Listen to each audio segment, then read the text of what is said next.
Hello बाबू, कैसे हो आप सब। तो आप देख रहे हैं अपना फेवरेट यूट्यूब चैनल फिजिक्स गुरु।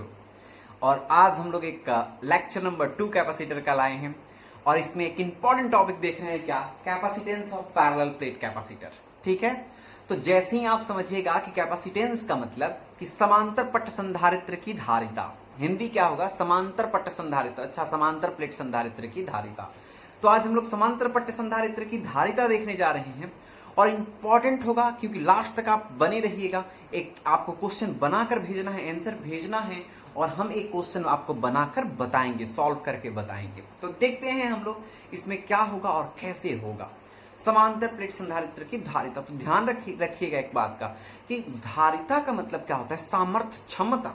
तो अभी तक हम लोग क्या देख चुके हैं, तो थोड़ा सा पीछे की चीजों का अगर रिवीजन करें तो हम देखें कि गोलीय संधारित्र, अच्छा इसके पहले हम लोग देखे हैं सन की धारिता कितनी हो सकती है, मतलब सन इतना बड़ा कोई हो, धातु का बना हुआ, प्लेट का बना हुआ कोई चीज हो तो उसकी धारिता कितनी होगी। धरती का हम बताए थे कि धरती का आप लोग याद रखिएगा कितना होता है, सन का आप लोगों से पूछे थे। तो उस तरह से, तो अगर आप अभी तक नहीं देखे तो पीछे वीडियो देख लें। अब आज हम लोग जो देख रहे हैं वो पैरेलल प्लेट का देख रहे हैं कि पैरेलल प्लेट कैपेसिटर जो होते हैं उसके कैपेसिटेंस कितने होते हैं। तो बिल्कुल आपको समझ में आने वाला है, आसानी से देखते रहिए लास्ट तक और हम प्रयास करेंगे कि आपको याद हो जाए। याद तो हो ही जाएगा। तो देखते हैं हम लोग कैसे बनेगा।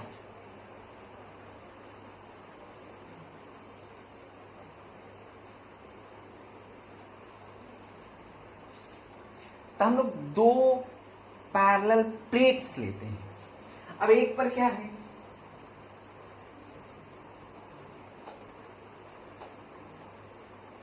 प्लस चार्ज है और दूसरे पर क्या है,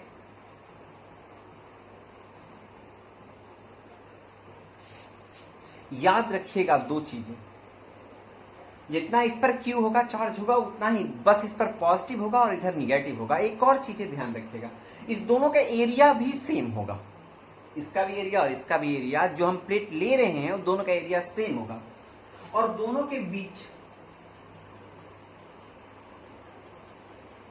का डिस्टेंस जो है, दोनों के बीच का डिस्टेंस जो है कितना ले रहे हैं हम लोग, D ले रहे हैं। ठीक है, और एक बात और ध्यान रखिएगा,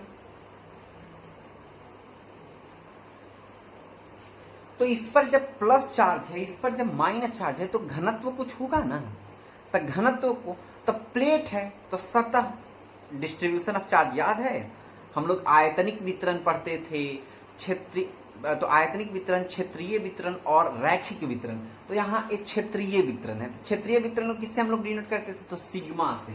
अच्छा, तो ए बी सिग्मा और ए बी सिग्मा, लेकिन ध्यान रखिएगा एक प्लस के लिए है और वो माइनस के लिए, घनत्व तो सिग्मा ही है दोनों के लिए। ठीक है, मैग्नीट्यूड उसका सिग्मा ही है, प्लस और माइनस के लिए। ठीक है, यहां तक तो समझ में आ रहा है आप लोग। अब एक बात याद रखिएगा, यहाँ जो फील्ड क्रिएट होगा,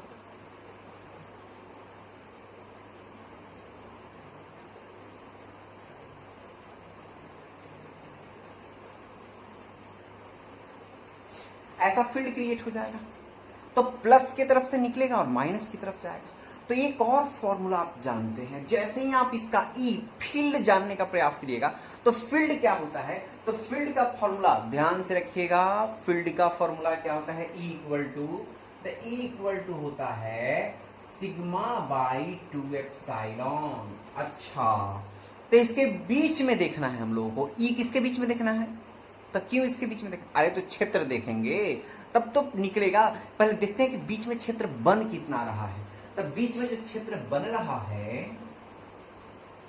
E बराबर, तो सिग्मा बाई 2 एप्सिलॉन, इसके लिए सिग्मा बाई 2 एप्सिलॉन, इसके लिए तो दोनों को जोड़ देंगे तो देखो ना, आधा है तो आधा और आधा मिलाकर क्या हो जाएगा, तो यही हो जाएगा सिग्मा बाई एप्सिलॉन नॉट। याद रखिएगा, एक यहां डाइलेक्ट्रिक स्ट्रेंथ होता है। डाइलेक्ट्रिक स्ट्रेंथ का मतलब क्या होता है, तो बिना विभंजन के, मतलब इतना उस पर विद्युत क्षेत्र दे जो बिना विभंजन के जितना तक विद्युत क्षेत्र को बर्दाश्त कर सके, सह सके, अधिकतम विद्युत क्षेत्र, उसको ई ब्रेक कहते हैं। तो जो देते हैं ना, तो उसके बाद अगर दे दे तो ब्रेक हो जाएगा, मतलब टूट जाएगा वहां तक। तो उसका फॉर्मूला क्या होता है, ई ब्रेक इक्वल टू, तो ध्यान से देख लीजिएगा, समझ में बिल्कुल आने वाला है। ठीक है, ऐसे आप नहीं देखे हैं तो पीछे वाले टॉपिक्स को थोड़ा देख लें। तो फॉर्मूला क्या होता है, ई इक्वल टू, तो ई इक्वल टू क्या होता है, तो V by D equal to क्या होता है, v बाई डी। आप कहेगा सर तो दूसरा एक और फॉर्मूला हमको पता है, तो ठीक है लिख लो ना, आप ऐसे भी जानते होंगे equal to D V by D R, लेकिन वहां कहेगा सर माइनस होता है, इसीलिए तो हम बोले डाइलेक्ट्रिक स्ट्रेंथ का फॉर्मूला लगा रहे हैं। तो इक्वल टू हो गया v बाई लेते हैं, तो क्रॉस मल्टीप्लिकेशन करेंगे तो क्या हो जाएगा, तो v इक्वल टू ईडी हो जाएगा। ठीक है, तो E इक्वल टू तो पहले से जानते हैं, वहां लिखा हुआ है E इक्वल टू, तो E इक्वल टू कितना लिखा हुआ है, तो E इक्वल टू लिखा हुआ है सिग्मा बाई एप्सिलॉन नॉट। ठीक है, तो सिग्मा बाई एप्सिलॉन नॉट हमको क्या दिक्कत है, लिख दिए। अब क्या कर सकते हैं, तो एक छोटा सा बातें हैं, ध्यान से सुन लीजिएगा, समझ में भी आ जाएगा। तो अब V इक्वल टू इस वैल्यू को यहाँ रखेंगे तो सिग्मा ऊपर हो जाएगा D और नीचे हो जाएगा एप्सिलॉन नॉट।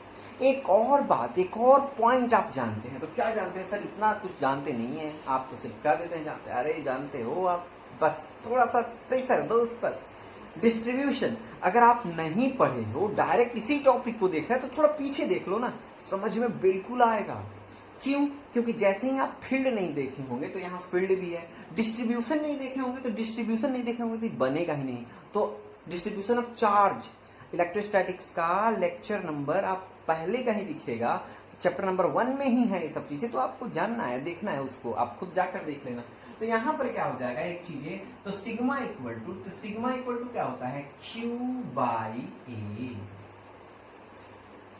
अच्छा Q बाई ए क्यों लिखे हैं आप, तो सिग्मा जो है ना, इसको कहते हैं क्या, चार्ज डेंसिटी, और इसको सरफेस चार्ज डेंसिटी कहते हैं। सरफेस चार्ज डेंसिटी बराबर क्या होता है, तो Q आवेश बटा क्षेत्रफल, याद है, तो ये आवेश है बटा क्षेत्रफल, क्षेत्रफल को ये कह रहे हैं। तो जहां सिग्मा है वहां रख लेंगे इसको, तो जैसे ही सिग्मा के जगह पर रखेंगे तो क्या हो जाएगा, सो ध्यान से देख लो, तो हो जाएगा Q D एप्सिलॉन नॉट ए।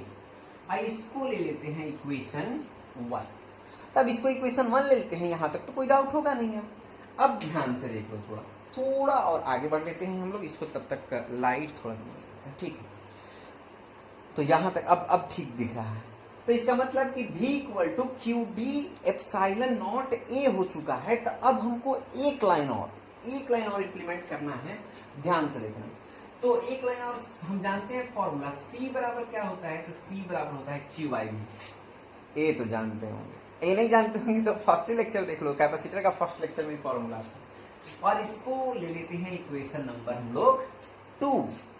अच्छा, तो ऊपर वाले में V equal to Q D by epsilon not A निकल चुका है। अब V के जगह पर तो उसको रख सकते हैं, तो V के जगह पर रख लेते हैं।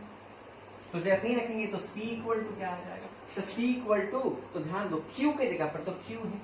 अच्छा, नीचे में कितना है, तो नीचे में तो V है, तो V के जगह पर रखेंगे वैल्यू, तो V के जगह पर रख लो, तो V के जगह पर रखोगे क्या हो जाएगा, क्यू डी अब बाई एप्सिलॉन नॉट ए। तो Q से Q कट गया, तो Q से जब Q कट जाएगा तो एप्सिलॉन नॉट ए कहाँ चला जाएगा, ऊपर चला जाएगा। तो C इक्वल टू क्या हो जाएगा, एप्सिलॉन नॉट ए अब बाई हो गया। इतना ही छोटा सा बात है कि अब C बराबर जो कैपेसिटेंस होगा, अच्छा किसका कैपेसिटेंस होगा, तो जो पैरेलल प्लेट होता है, समांतर पट संधारित्र का धारिता जो होगा उसका फॉर्मूला होगा C बराबर epsilon not A by D. तो ध्यान देना, अब इसका 1 मार्क्स क्वेश्चन थोड़ा देख लो, तो 1 मार्क्स क्वेश्चन के लिए इसको हटाएंगे तो फिर लाइक ज्यादा आएगा, तो इधर बना देते। अच्छा इधर तो समझ लेते हैं ना, छोटा सा बात, 1 मार्क्स क्वेश्चन के लिए हटा देते हैं 2, यहां तक तो कोई दिक्कत नहीं। तो देखो 1 मार्क्स क्वेश्चन देखो, स्टार पॉइंट देखो, तो समांतर पट संधारित्र के लिए, समांतर पट संधारित्र के लिए C डायरेक्टली प्रोपोर्शनल किसके होता है, A के। अच्छा, एरिया जैसे जैसे बढ़ेगा वैसे उसे उसका औकात भी, क्षमता भी, सामर्थ्य भी बढ़ेगा। अच्छा दूसरा तो ध्यान देना, C इनवर्सली प्रोपोर्शनल होता है किसके, तो D के। मतलब अगर डिस्टेंस बढ़ेगा तो ये घटेगा, तो ये 2 पॉइंट से निकल कर आया, बहुत इंपॉर्टेंट। तो दोनों याद रखना, C directly proportional to A और C inversely proportional to D होगा। ठीक है, 1 मार्क्स क्वेश्चन हो गए। अब उसके बाद इस पर एक क्वेश्चन आपको हम पूछते हैं, क्वेश्चन हम बना देते हैं और आपको उसके बाद एक घर से देंगे बनाने के। तो ध्यान से सुनो, क्वेश्चन क्या होगा। हम पहले इसको हटा देते हैं, मिटा देते हैं। ठीक है, अभी तक नहीं लिखे हैं तो लिख लें।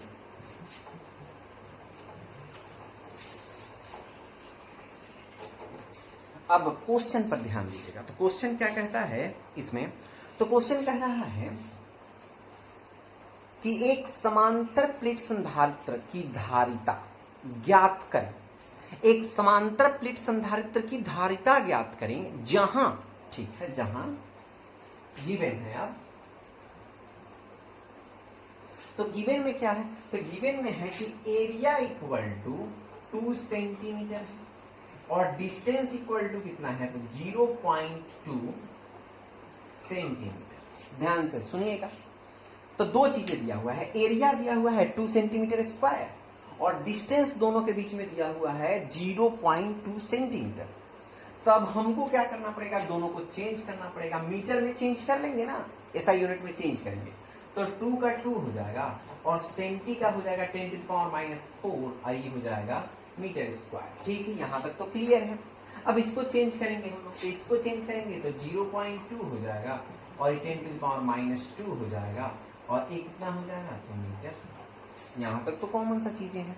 अब हम चाहें तो एक और पीछे कर सकते हैं, इसको एक और पीछे करके 2 इंटू 10⁻, कितना कर से, तो -3 हो जाएगा और मीटर हो जाएगा। कोई दिक्कत है? तो यहां तक तो गिवन क्लियर किए हैं। अब अकॉर्डिंग टू फॉर्मूला, तो अकॉर्डिंग टू फॉर्मूला पर आओ। तो अकॉर्डिंग टू फॉर्मूला क्या कहता है, तो अभी हम लोग देखें C इक्वल टू क्या होता है, epsilon not A by D। तो C equal to epsilon not की जगह पर कितना होता है, 8.854 इंटू 10⁻12। बड़ा सा लिखते हैं, सही से थोड़ा लिख देते हैं।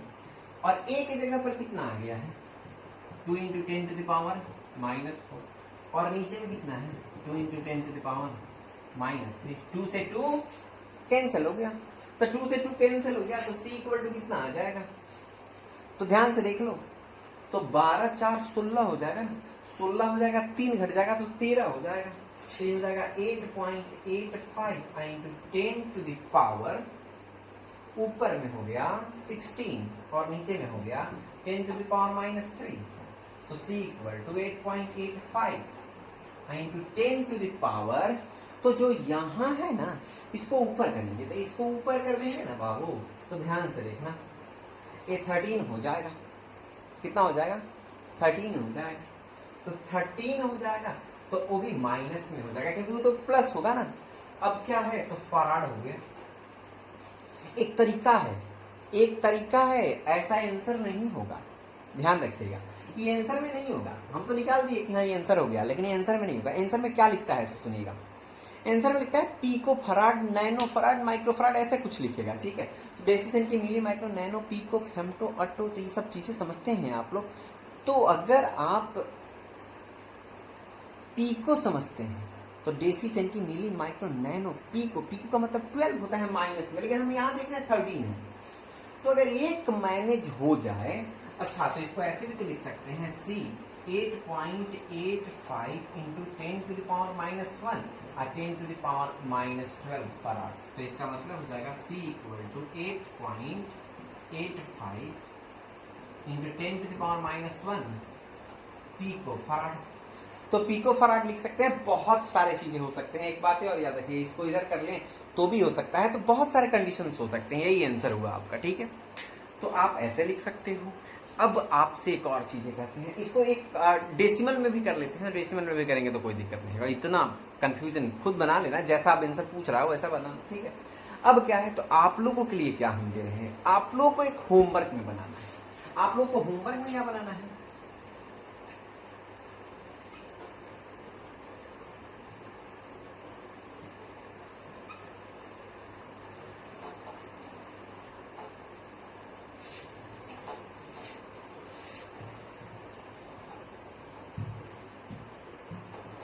एक गिवन है कि 3 सेंटीमीटर स्क्वायर है, ठीक है, 3 सेंटीमीटर स्क्वायर है, यहाँ d इक्वल टू 0.5 सेंटीमीटर है, ठीक है, दोनों सही है। अब अकॉर्डिंग टू फॉर्मूला c बराबर तो रखा हुआ है, अब इसको बना दो रख कर कितना आएगा आंसर, ठीक है, और जैसे ही बन जाए तो हमको भेज दो, हम देख लेते हैं कि आप बनाते कैसे हैं। ओके, तो मिलते हैं नेक्स्ट वीडियो में, तब तक के लिए स्टे ट्यून और देखते रहिए फिजिक्स गुरु।